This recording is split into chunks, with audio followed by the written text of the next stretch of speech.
বিকালের জন্য বেরিয়ে পড়েছি। এর জন্য টুকটাক বিস্কিট, তারপর চা পাতা আমরা নেওয়ার জন্য আজকে প্ল্যান করেছিলাম। তো এখান থেকে আমরা কোকোনাট বিস্কুটগুলো ট্রাই করছিলাম। এটা সেরকম ভালো লাগলো না, এই জন্য অন্যটা ট্রাই করবো বলে অন্য জায়গায় গেলাম। তারপর ও আমাকে একটু সুন্দর সুন্দর গার্ডার কিনে দিচ্ছিলো সানফ্লাওয়ারের, বেশ সুন্দর ছিল। তারপরে বাড়ির জন্য চা পাতাও একটু ট্রাই করে নিল, গন্ধ মানে ফ্লেভারটা আছে কিনা। তারপর ওখান থেকে আমরা চা পাতা নিয়ে তারপর টুকটাক বাড়ির জন্য জিনিস কিনে রওনা দিলাম এবার আমরা বিস্কিট কিনতে। বিস্কিটটা ওখানে পাইনি বলে আমরা এখানে একটু ট্রাই করে নিলাম। আমরা প্যাকিং করিয়ে রাতে ঘুমিয়ে তারপর নেক্সট ডে আমাদের ট্রেন ছিল বলে সবাই ব্রেকফাস্ট করতে চলে এসেছিলাম। বেরিয়ে পড়েছি আমরা এখন,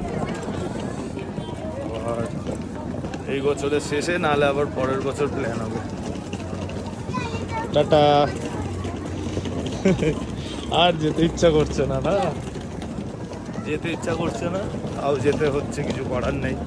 আবার ঘিসে পেটা জিন্দগি আর কি। তারপর আমাদের গাড়ির ড্রাইভার আমাদের এক জায়গায় দাঁড় করিয়েছিল, দারুণ জায়গা ছিল, জল পাহাড় বলে একটা জায়গা ছিল। একেও রেস্ট দিয়েছিল আর উনিও একটু লাঞ্চ করবে বলে দাঁড়িয়েছিল। জায়গাটা এত সুন্দর মানে কি বলবো। তো আমার দিদি একটু এখান থেকে মোমো প্যাক করালো ট্রেনে খাবে বলে, আর আমরা কিছু স্ন্যাক্স নিয়ে নিয়েছিলাম ট্রেনের জন্য। আমাদের জার্নি শেষ। সব ব্লগগুলো কেমন লাগলো অবশ্যই জানিও কমেন্ট বক্সে। আজকের মতন এতটাই ব্লগটা, বাই। সবাই ভালো থেকো, সুস্থ থেকো, অনেক ভালোবাসা দিও আমার ব্লগগুলোতে, বাই।